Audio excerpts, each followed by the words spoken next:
During the Battle of Kursk in July 1943, Germany unleashed some of its most ambitious weapons.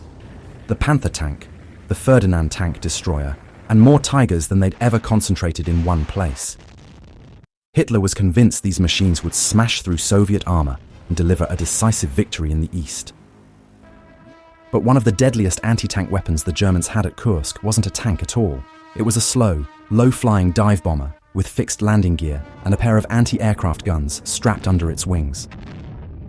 One pilot in particular rose to fame by perfecting the art of tank hunting in his modified JU-87G Stuka, the Kanonenvogel. He destroyed 12 Soviet tanks on his first day at Kursk, and the way he did it would eventually change how every major air force in the world thought about killing tanks from the air.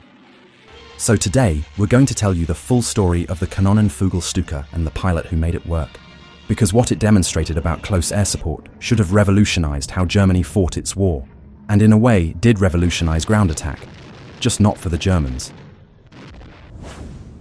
The whole reason this aircraft existed comes down to one number. The Soviet Union was producing T-34 tanks at a rate that nobody could keep up with.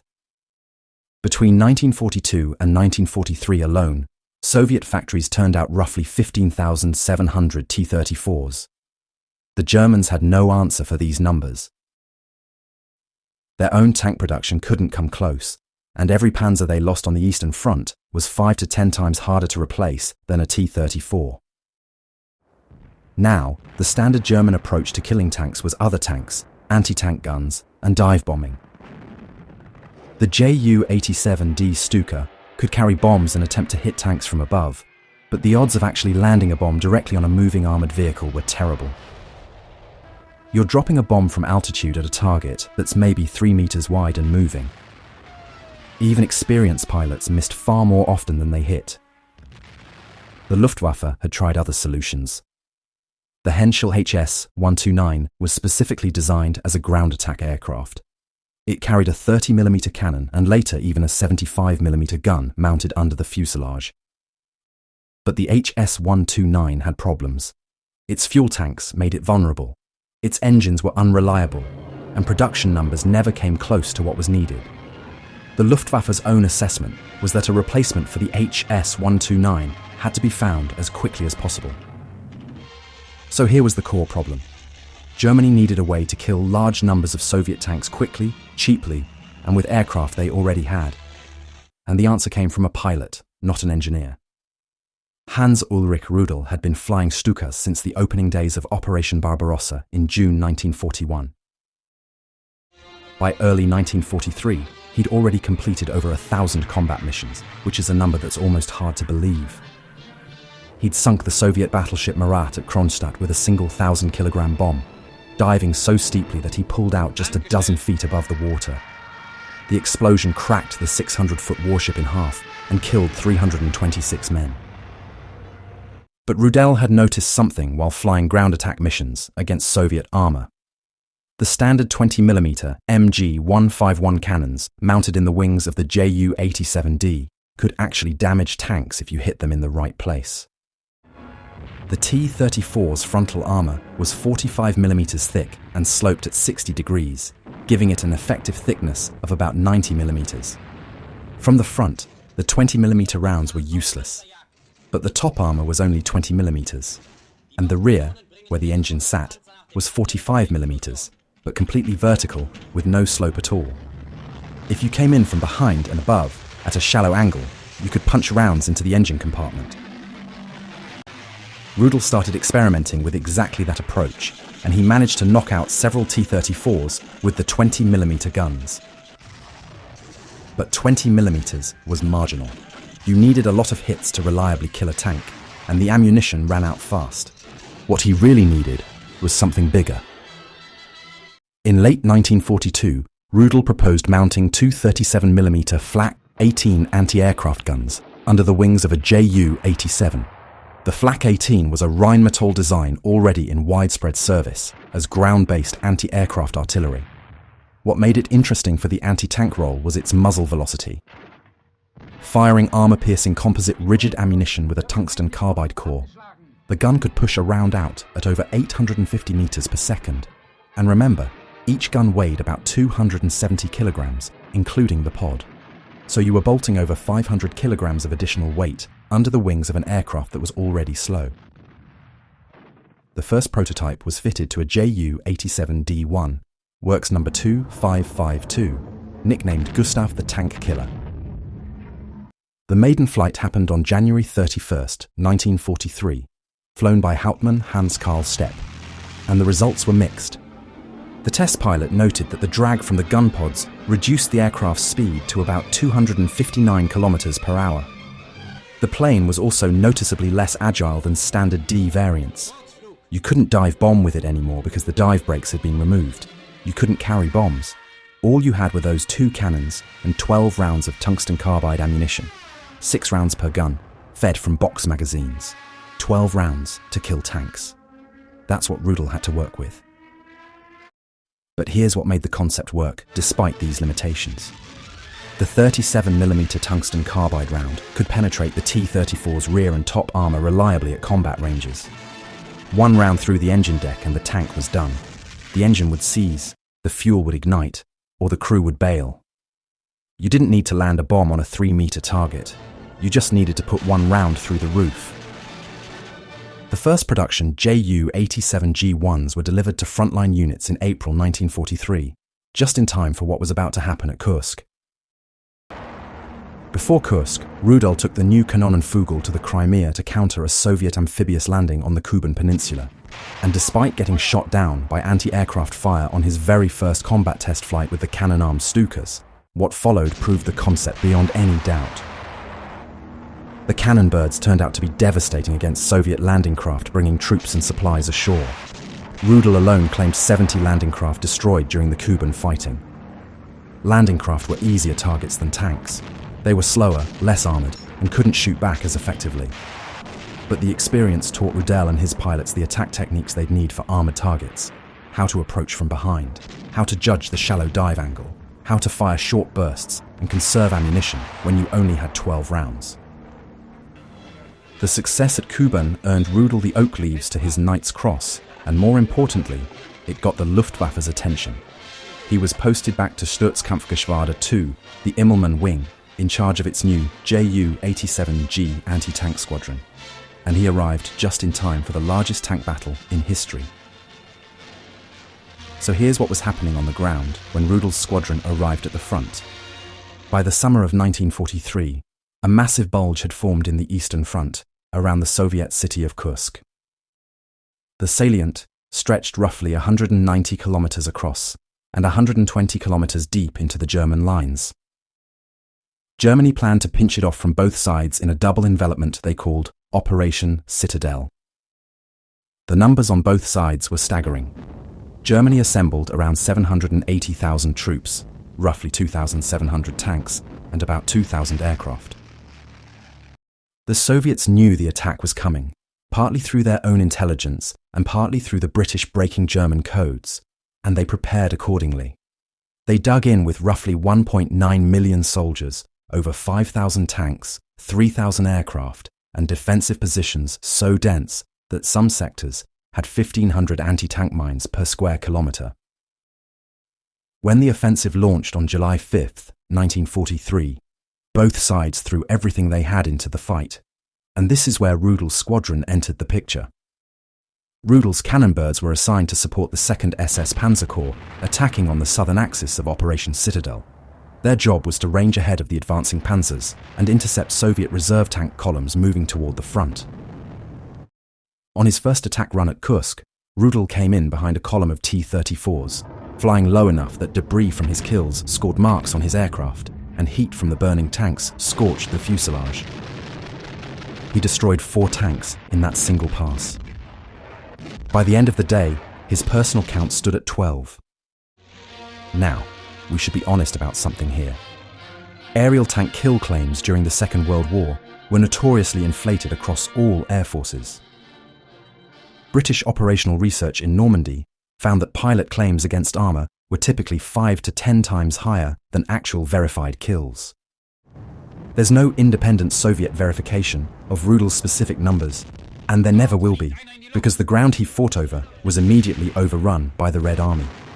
So nobody ever went back and counted wrecks. What we do know is that Rudel flew an extraordinary number of sorties, operated in an environment absolutely saturated with Soviet armor, and that the 37mm tungsten carbide round was genuinely capable of killing a T-34 from the rear. Whether his final claimed total of 519 tanks represents exact kills, a combination of kills and disabling hits, or significant overcounting, nobody knows for certain. What's not disputed is that the concept worked. Air-delivered cannon fire could destroy tanks efficiently if you had the right weapon, the right angle of attack, and a pilot willing to fly low enough to make it count. The actual technique Rudel developed was simple in theory and suicidal in practice. You approached the tank column from behind, which meant you were flying toward your own lines. This was deliberate. If your aircraft was hit, you were heading toward friendly territory rather than deeper into enemy-held ground. You came in at low altitude, somewhere between 10 and 50 meters off the ground. At that height, Soviet anti-aircraft gunners had almost no time to track you, but it also meant that if anything went wrong, you had zero margin for error. Rudel figured out that the ideal attack formation was small, 5 to 6 aircraft maximum. Any more than that, and pilots started attacking the same tanks and getting in each other's way. Each pilot would pick a target, fire a short burst of 1 or 2 rounds, and pull up. 12 rounds meant you could engage 6 to 12 targets per sortie if you were disciplined with your ammunition. The key vulnerability they exploited was the T-34's engine deck. The rear-mounted diesel engine and its cooling system didn't allow for heavy armor plating on top. 20mm of roof armor was all that separated the tungsten carbide round from the engine, and once you punched through, the engine seized, the diesel fuel ignited, and the tank became a burning wreck in seconds. Soviet tanks also commonly carried external fuel barrels mounted on the rear deck, which were essentially thin metal containers full of diesel. Even a near miss could puncture those and start a fire. After Kursk, the Luftwaffe created dedicated anti-tank Stuka squadrons, built around the JU-87G, and Rudel's unit became what ordinary German soldiers called the Front Fire Brigade. They were called in wherever the latest Soviet breakthrough threatened to overwhelm German positions. By November 1943, Rudel had flown over 1,500 missions and claimed more than 100 tanks. His rear gunner, Sergeant Erwin Henschel, became the most experienced gunner in the Luftwaffe with over 1,200 missions. When Rudel was summoned to receive the swords to his Knight's Cross, he brought Henschel along and personally arranged for the gunner to receive his own Knight's Cross directly. At the Battle of Kursk in November 1943, Rudel and his pilots blunted a Soviet attack involving hundreds of T-34s. Time after time, his Stukas were thrown into crisis points on the Eastern Front as Soviet offensives grew larger and more frequent. General Ferdinand is quoted as saying that Rudel alone was worth an entire division. And that quote, whether or not it's precisely accurate, gets at the core argument of this entire story. If one pilot in an obsolete dive bomber with 12 rounds of ammunition could have the tactical impact of a division, what did that say about the potential of dedicated close air support? And what did it mean that Germany never scaled the concept? This is where the story gets interesting from a strategic perspective. Rudel had essentially proved that a purpose-built anti-tank aircraft, operating at low altitude with cannon armament, could destroy Soviet armor more efficiently than German tanks could on the ground. A JU-87G cost a fraction of what a Tiger or Panther cost to produce. It could be turned around for multiple sorties per day. One aircraft could potentially destroy more tanks in a week than a Panzer crew might engage in a month. But Germany never built a proper successor to the Kanonenvogel. While other Stuka units eventually transitioned to Focke-Wulf FW-190 ground attack variants, or continued struggling with the problematic HS-129, Rudel stayed with his JU-87G because nothing better was available. The Luftwaffe kept flying an airframe designed in the mid-1930s into 1945 because they never developed a dedicated replacement. The reasons were familiar. Germany's war economy was being pulled in too many directions. Fighter production took priority as Allied bombing intensified. Fuel shortages limited flight operations. And the institutional culture of the Luftwaffe, prioritized air superiority fighters over ground attack aircraft. The one thing the Eastern Front had proven beyond all doubt, that close air support with the right weapons could be decisive against armored formations, was the one lesson Germany failed to industrialize. Compare this to what happened 30 years later. When the United States Air Force began designing the A-10 Thunderbolt in the early 1970s, the design team lead Pierre Sprey required every member of his team to read Rudel's memoir, Stuka Pilot. The combat specifics, the tactics, the cannon effectiveness, the importance of operating from austere forward airstrips, all of it fed directly into the A-10's development. The A-10's 30mm JU-8 Avenger rotary cannon is essentially the same concept as the Kanonenvogel's BK 3.7, scaled up with modern engineering, a cannon built around an airplane designed to kill tanks from the air. Rudel proved the concept at Kursk. America built the airplane 3 decades later. Germany, which needed it most, never did. What makes Rudel's combat record even harder to process is what he survived to compile it. He was shot down or forced to land 30 times, every single time by anti-aircraft fire, never by another pilot. He was wounded 5 times. He rescued 6 downed crew members from behind enemy lines, once swimming 600 meters through the freezing Dnieper River to reach friendly forces. Of the 4 pilots who went down with him in that incident, he was the only one who made it back alive. The Soviets placed a bounty of 100,000 rubles on his head, dead or alive. They chased him with dogs and on horseback after one crash landing behind their lines.